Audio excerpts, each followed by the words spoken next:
Hi, so this is part 2 of a video about educational videos, and this is the nuts and bolts. So I'll refer back to the first video from time to time, but I'm going to approach this in a way that I'm not sure what you have out there in terms of computers. Generally, our teachers at Bethlehem have similar type of computer, but you may have some different things and you may have different needs depending on your subject area. But the core ingredients are this. You have content that you're going to show off, okay? Whether it be your screen, just surfing the web, showing a Google presentation, showing an object on a camera. So something you have that you want to show, you're using like another camera yourself, okay? You need recording software, and we have that as well for you. And it depends on the type of computer, which one is better for you.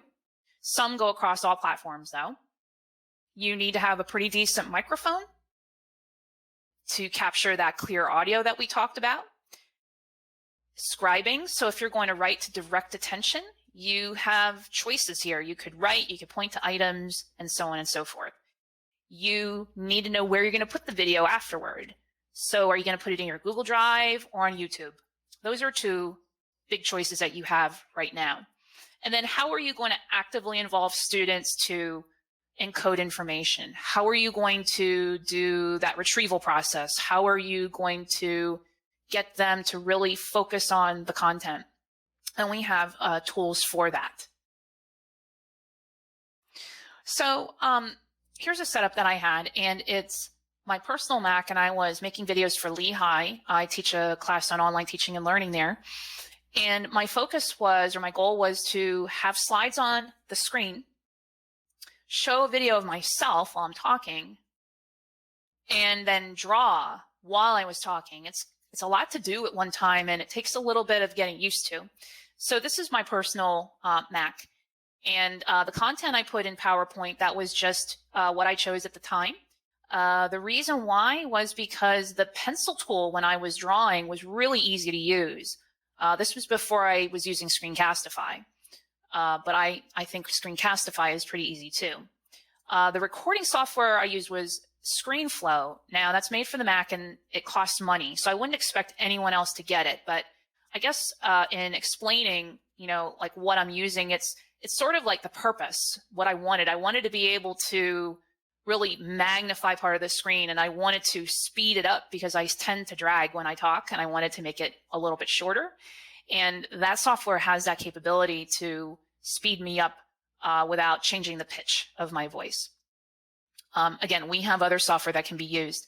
For scribing, so writing, to make it easier so that I'm not trying to do it with my trackpad on my computer, I connected my Wacom graphic tablet, and it's a USB, and it's got a pen. So I can draw on here, and just like when you're writing a check or signing your name, and now it's even easier than using a tablet, you can draw with the pen and it shows up here with the right software.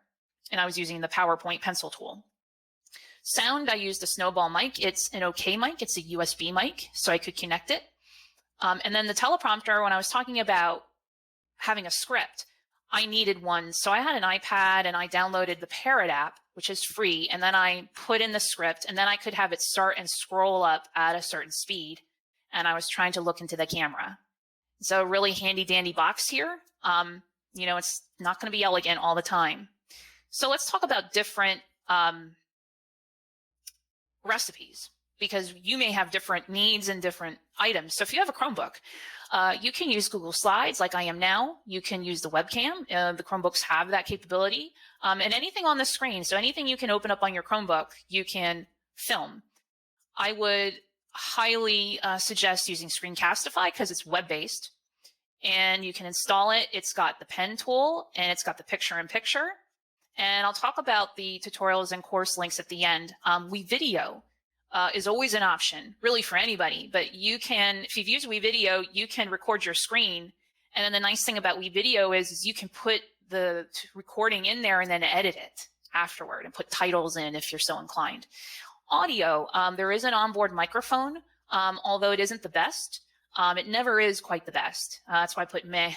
but you can use your earbuds with a microphone. Just be careful of earbuds because you can hear the cord if it swings back and forth. Scribing, again, the Screencastify has it. There's also a WebPaint Chrome extension. And then if you have a touchscreen Chromebook with a stylus, that's a plus because then you can draw right on the screen while you're talking. Hosting, you can, especially if you use Screencastify, it saves right into Google Drive, your video. It's really, really quick. You can also have the option of, from Screencastify, say, put it up into YouTube directly from Screencastify, and then you get a link. And then we have Play Pause It, which everyone at the district has access to, where you can put your questions in for checks for understanding and retrieval. If you have an IPEVO camera, and I'm just going to go ahead here and show you, it's a little camera that you attach to your computer, and it could be like a document camera, like you could show a book or a paper when you're writing or an object.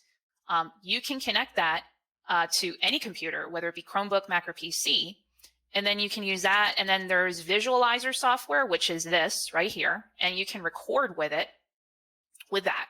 I mean, you can use Screencastify, but this actually has a recording capability. iDocCam for smartphone, it is a paid software. We're not purchasing it right now, but some people have bought it where they didn't have a document camera, so they loaded this little software, and then they could perch their phone somewhere and then put an object underneath like paper or a book, and it literally is picking up.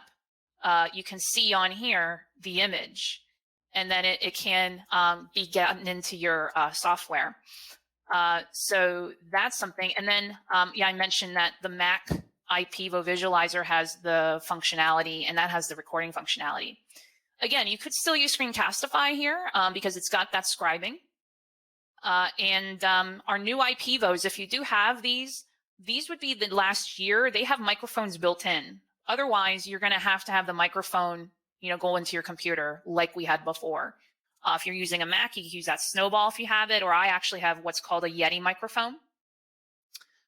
And then scribing, you can use the Screencastify annotation tools. It's kind of like why I was pushing that here. And then there's a program called IPEVO Annotator, where you can just draw literally anytime. I mean, that you can use, if you're not making a video.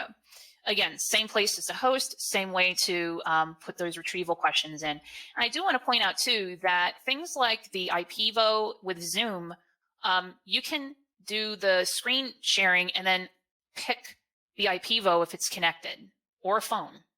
Okay, so that's kind of an interesting way of looking at it. And then for Mac and PC, again, you have all the tools basically I already talked about, except maybe a program like PowerPoint or Keynote.